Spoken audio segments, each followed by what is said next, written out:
Jangan mengira sekarang engkau jadi bupati, engkau jadi gubernur, kita tidak bisa monitor dari sini. Sekarang teknologi sudah hebat, cepat kita akan tahu kalau ada penyimpangan. Sekarang ada teknologi, ya, ada radar bisa kita pakai, kita bisa lihat bawah tanah. Jadi saudara-saudara yang punya bunker-bunker disembunyikan, nanti kita ketemu juga kekayaanmu loh. Saya akan menggunakan teknologi yang paling canggih. Teknologi pertahanan bisa mencari gudang senjata di bawah tanah. Radar sekarang bisa mencari, ranjau bisa mencari. Kita akan pakai untuk mencari bunker-bunker di sekitar kau.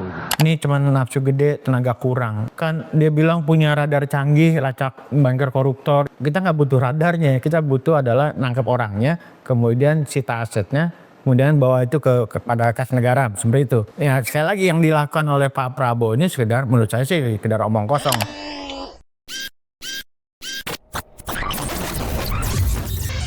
Halo sahabat integritas, jumpa lagi di kanal 1 Misi Utama program Buka Kartu. Lagi-lagi pidato Pak Presiden Prabowo viral. Dalam hal ini adalah soal penggunaan radar untuk mengejar para pelaku korupsi.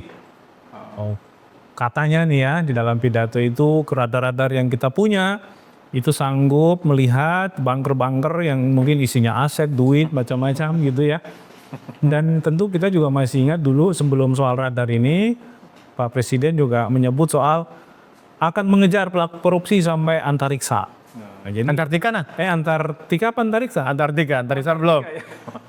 Ya, belum sampai. Semoga nggak sampai antariksa ya. Nah, ini kan hal-hal yang sepertinya apa ya? Sesuatu yang mungkin tanpa kontrol gitu ya, ketika menyampaikan informasi, strategi, apalagi ini kok pendekatannya seperti perang di militer gitu ya, dengan penggunaan radar. Kita tahu dalam perang Iran lawan Amerika yang dibantu oleh Israel, radar-radar canggih mereka saja nggak sanggup tuh nembus bunker-bunkernya Iran gitu ya. Iran masih terus mensuplai banyak senjata, banyak drone yang bisa melumpuhkan senjata musuh gitu. Nah, bagaimana dengan radar kita? Saya juga nggak bisa bayangkan bagaimana cara kerjanya.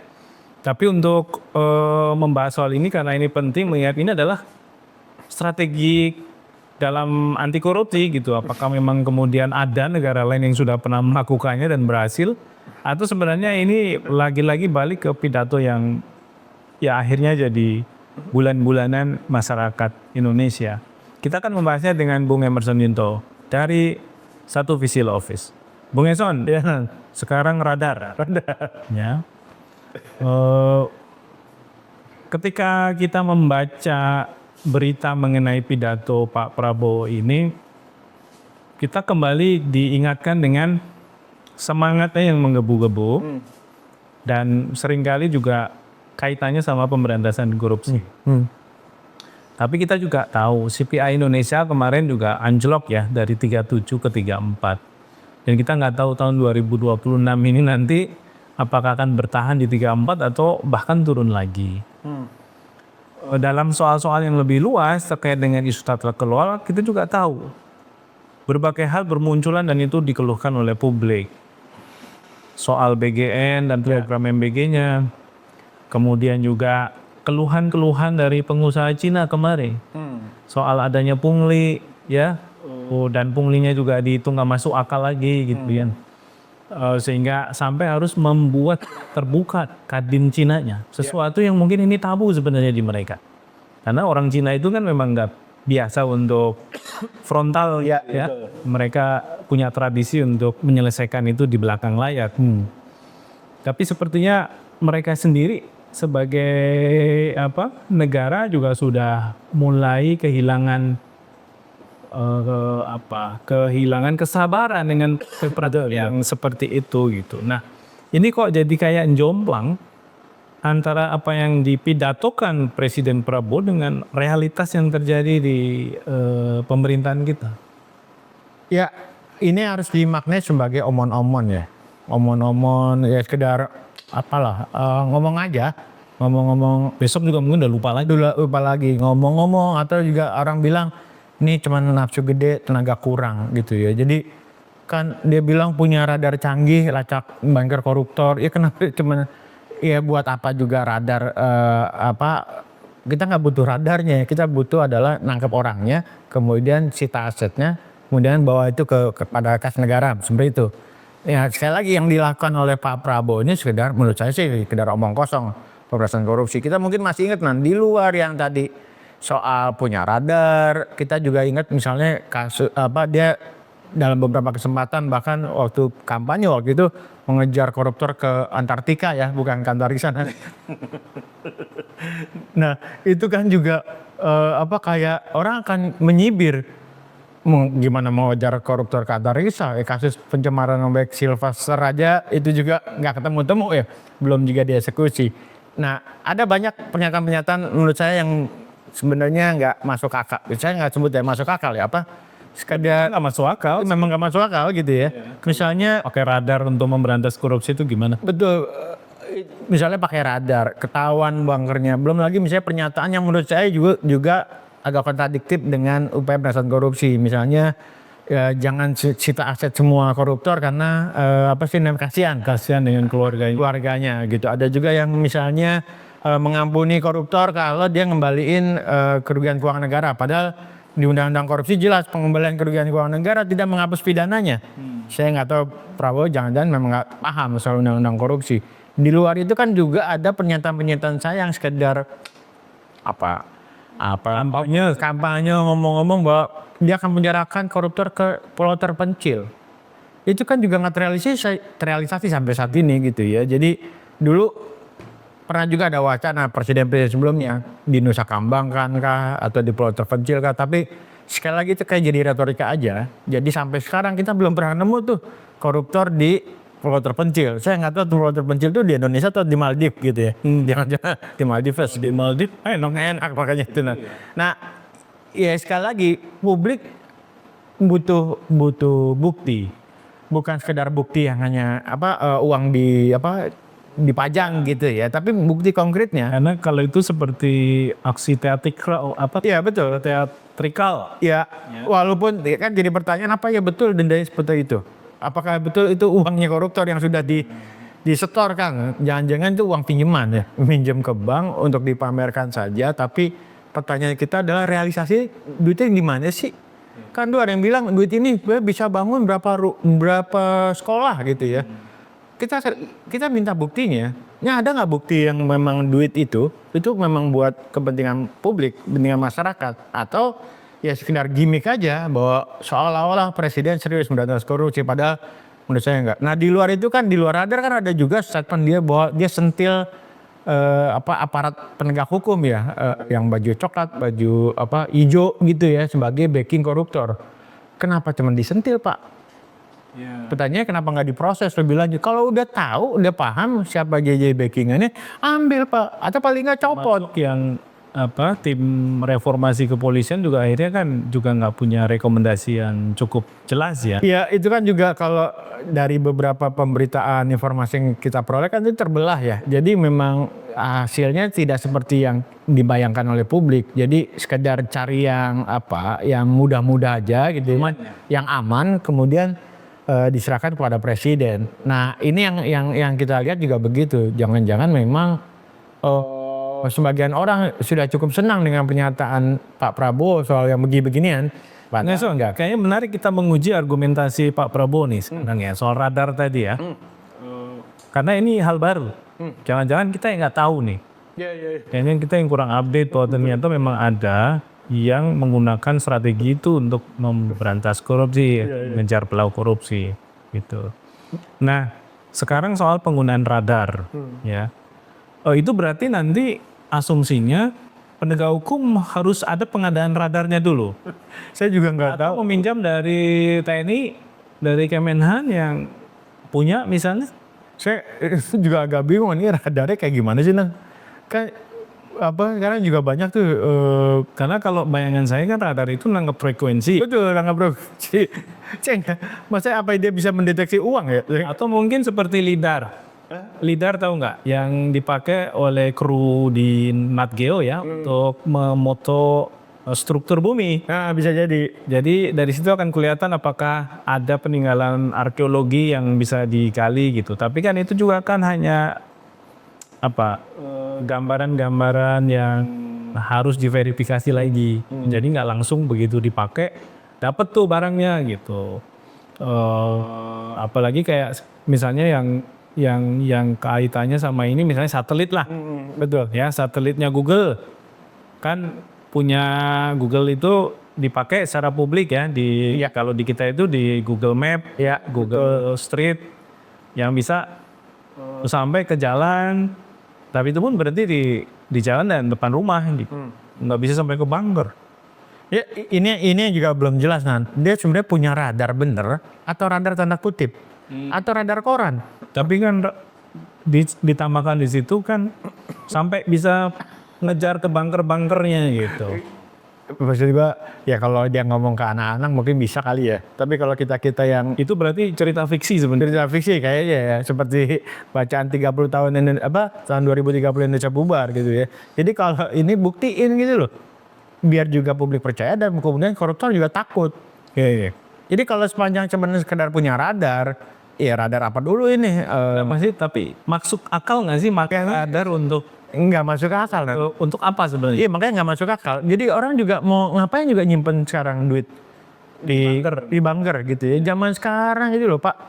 Kalau nyimpen Bitcoin, betul nyimpen Bitcoin, pindahin ke saham atau ke aset dan sebagainya, kan aset juga tersebar di mana-mana. Iya. Jadi saya nggak tahu bunker yang dimaksud itu apa gitu loh. Iya. Zaman sekarang pakai bunker kok agak aneh. Mungkin kalau yang di Merapi itu beda lagi ya. Ya, Itu kan bunker untuk keamanan. buat perlindungan kalau ada serangan. Ya, gembel kan? Betul. Sempat di situ. Betul.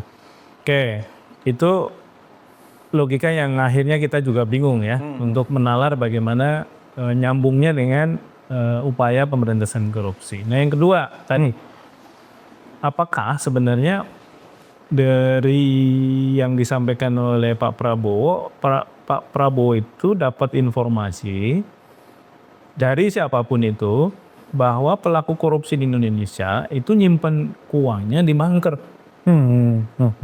Sehingga perlu disampaikan hal itu gitu. Apakah juga doable dalam artian ya mudah, tidak gampang dilacak, kemudian aman gitu ya. Karena pilihan-pilihan untuk menyembunyikan aset itu kan juga tergantung dari pertimbangan pelakunya. Kalau nggak aman ya ngapain saya simpan di situ gitu. Saya membacanya dia salah menafsirkan jangan-jangan misalnya begini, laporannya itu adalah ada penegak hukum atau institusi penegak hukum yang mengidentifikasikan ada koruptor menyimpan uang atau menyimpan aset atau barang berharga di bunker-bunker, di berangkas dan sebagainya mungkin. Nah itu diterjemahkan oleh Prabowo bahwa mereka punya satelit, mereka punya radar melihat itu. Jadi kan radar yang dimaksud itu apakah radar secara fisik yang mungkin kita lihat bunderan kemudian bisa muter-muter begitu atau seperti apa? Saya menduganya itu hanya informasi. Ada informasi yang disampaikan yang itu baik-baik aja ke Pak Prabowo begitu ya. Wah Pak, kita sudah mengidentifikasikan kan masih begitu mungkin nih. Ada beberapa koruptor nih yang punya bunker-bunker atau penyimpanan nih. Nah, tapi Prabowo akhirnya bilang ke publik bahwa dia punya alat. Nah, sepanjang alatnya itu nggak bisa juga ditunjukkan kepada publik, ya kita bilang omong kosong, omong-omong aja gitu. Ya kalau kita merujuk kepada penggunaan teknologi untuk menangani perkara korupsi itu kan ada yang disebut sebagai forensik audit. Forensik betul. Atau digital forensik. Ya. Atau kemudian kalau dalam bahasa KPK soal penyadapan itu tapping. Ya, jadi KPK punya alat yang bisa dipakai untuk nyadap pembicaraan orang. Apalagi punya alat dalam bentuk handphone yang bisa misalnya merekam, Ya menyadap. merekam pembicaraan. Ada kamera yang mungkin canggih yang bisa mengambil gambar dari jarak yang mungkin relatif jauh, pertemuan para pihak yang dicurigai misalnya melakukan transaksi, macam-macam itu yang kita kenal ya. Dan semuanya itu kan harus diambil secara legal. Ya. dari sisi prosedur hukum gitu. Karena bagaimanapun mereka penegak hukum, ada hukum acaranya ya gitu. Nah kalau radar ini masuk di hukum acaranya di bagian apa ini? Itu nggak tahu. Mungkin pakai sarana elektronik kali begitu ya. Bukti elektronik ya di mungkinan. Jadi bukti elektronik foto gitu ya. Foto. Oke. Nah ini sesuatu yang sebenarnya bagi kita yang biasa berdiskusi mendalami isu-isu pemberantasan korupsi jadi terkaget-kaget sebenarnya. Mungkin yang di tempat lain juga sama gitu ya. Mungkin kita juga nggak pernah dapat informasi misalnya ketika kita studi banding soal ICAC di Hong Kong ya, KPK-nya Hong Kong sana mereka juga pakai radar dan mengejar sampai ke bangker-bangker gitu. Mungkin kayaknya Indonesia yang pertama kali Bisa jadi Ya, ada negara pertama dengan tingkat korupsi yang paling tinggi ya. akhirnya menggunakan Radar. Harapannya dengan ada radar itu indeks persepsi kita membaik. Barangkali begitu ya. bisa jadi. Nah padahal kan di negara-negara yang tadi skor IPK-nya bagus gitu ya. Tinggi sampai mungkin yang mendekati 100. Itu kan kita nggak pernah lihat tuh. Mereka pakai radar. Pakai radar. Jadi sebenarnya pendekatannya menyelesaikan korupsi itu hanya dengan radar atau alat atau seperti apa. Ini yang nggak pernah jelas sih. Jadi kita nggak punya atau nggak pernah lihat blueprint, roadmap pemberantasan korupsinya versi Pak Prabowo. Jadi targetnya berapa tahun? Tapi kan belum diturunkan. Betul, tapi kan nggak pernah jelas nih. Misalnya ada nggak sih target misalnya dalam kurun waktu pemerintahan Prabowo paling tidak. Kita misalnya skornya jadi 60 atau 7, paling nggak keluar lah dari zona merah gitu ya. Nggak ada Nan. Saya belum pernah baca paling tidak ya. Artinya apa? Dengan demikian memang nggak punya strategi yang gitu berat korupsi. Jadi segalanya kayak pemadam kebakaran. Oh pokoknya ini sikat, bentuk tim satgas, bentuk tim macam-macam lah, badan-badan khusus. Pop up aja gitu ya. Betul. Yang penting publik Ada pertimbangan. ya. Jadi cuman pingin ngeliat publik bahwa seolah-olah serius, padahal tidak punya roadmap yang jelas. Tidak ada kejelasan, Ya. ini maksudnya apa, ada di kitab mana juga kalau kita mau rujuk gitu ya. Dan tapi tiba-tiba disampaikan oleh seorang presiden. Ya.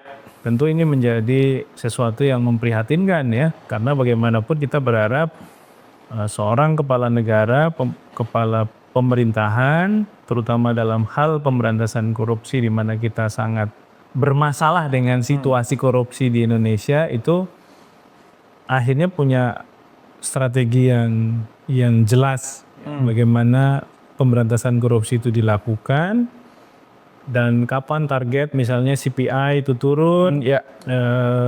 misalnya rankingnya turun gitu tapi CPI skornya naik gitu ya mengikuti negara-negara tetangga entah itu Malaysia, Singapura, Hong Kong, Korea Selatan, Jepang dan lain-lain sehingga ini juga bisa membantu pemerintah untuk mencapai tujuan ya bernegaranya. Ya, betul. Tujuan untuk meningkatkan pertumbuhan ekonomi, tujuan untuk meningkatkan kesejahteraan masyarakat gitu ya. Meskipun kemarin juga bilang ya masyarakat Indonesia kan nggak pengen kaya raya juga gitu ya. Dan itu lagi-lagi kena bulan-bulanan tuh di sosial media. Jadi memang kita sekarang ini harus lebih terbiasa mendengarkan kejutan-kejutan yang muncul dari istana supaya kita juga menjadi tidak terlalu stres. Ya, bisa jadi. Demikian Sobat Integritas, bincang kita soal radar dan pemberantasan korupsi. Apakah nyambung apa tidak, kita tidak tahu. Yang pasti ini disampaikan langsung oleh Presiden, Kepala Negara, yang mana kita sedang menghadapi masalah korupsi sebagai masalah yang serius. Nah, apakah cara menanganinya serius atau main-main? Sahabat Integritas bisa menilainya sendiri. Kita ketemu lagi di lain waktu, sampai jumpa.